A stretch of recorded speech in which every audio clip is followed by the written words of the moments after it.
La parole est à Monsieur Philippe Gosselin. Merci, Monsieur le Président. Ma question s'adresse à Monsieur le Premier ministre. La semaine dernière, nous examinions le texte de vigilance sanitaire. Entre prorogation et sortie de l'état d'urgence, difficile d'y voir clair dans votre politique. Et vu les votes très serrés mercredi, même la majorité semble s'y perdre. Ce texte permettra au gouvernement d'avoir les mains libres jusqu'au 31 juillet 2022, 10 mois, en plein milieu de l'été prochain. La tradition républicaine veut que le Parlement cesse de siéger fin février à cause de la présidentielle. Mais rien ne l'empêche de le convoquer. Notre mandat s'achève en juin 2022 et je m'étonne d'ailleurs qu'une partie de nos collègues soit si pressée de quitter l'Assemblée avant même que les électeurs leur fassent savoir. Ce texte permettra aussi le maintien du pass sanitaire. S'il peut, sous certaines conditions et pour certaines activités, avoir de l'intérêt, le gouvernement a trop tendance à l'utiliser comme un passeport du quotidien. C'est excessif. Le gouvernement a réussi aussi à écorner le secret médical au profit des chefs d'établissements scolaires qui n'ont rien demandé et qui sont fortement opposés.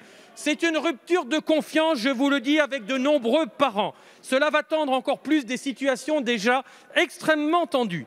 Enfin, depuis des mois, nous défendons la territorialisation des mesures. C'est du bon sens. La situation épidémique varie, et oui, d'un territoire à un autre. Mais la commission des lois l'avait voté. C'était parfait, c'était trop bien. Et mercredi, dans un élan bien jacobin, la majorité est revenue dessus. Bien sûr, le gouvernement doit avoir les moyens pour lutter contre la crise. Nul ne dit le contraire. Mais s'il doit avoir les moyens, il ne doit pas avoir tous les moyens. Ce texte est une rupture de confiance. 10 mois sans contrôle démocratique du Parlement. Et comme par hasard, pendant la période présidentielle et les législatives, c'est non, c'est un déni de démocratie. Quand allez-vous revenir à la raison ? Merci. La parole est à Monsieur Olivier Véran, ministre des Solidarités et de la Santé.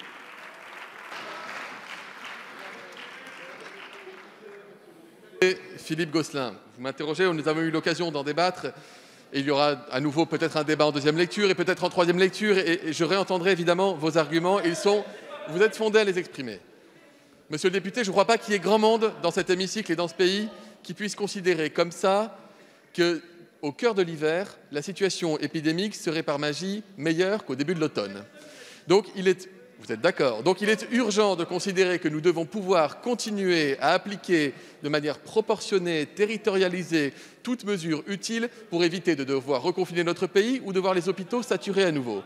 Nous avons identifié les clés qui permettent d'ajuster notre arsenal anti-Covid tout en permettant à l'activité économique, culturelle, éducative et sociale de se poursuivre.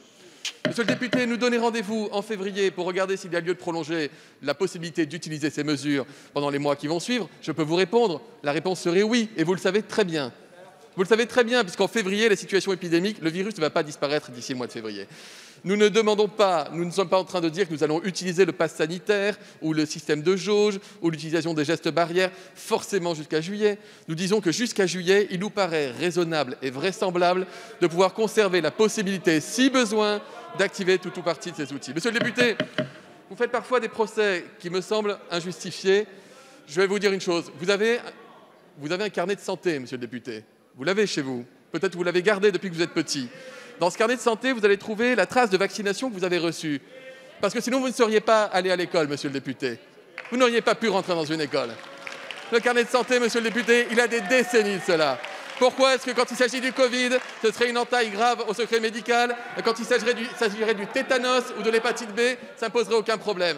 Voyez une chose, monsieur le député, ce que les parlementaires ont avalisé il y a 60 ans et ont poursuivi dans le droit, aujourd'hui vous voulez le supprimer, c'est un retour en arrière, ce n'est pas le moment de le faire. Merci, monsieur le ministre.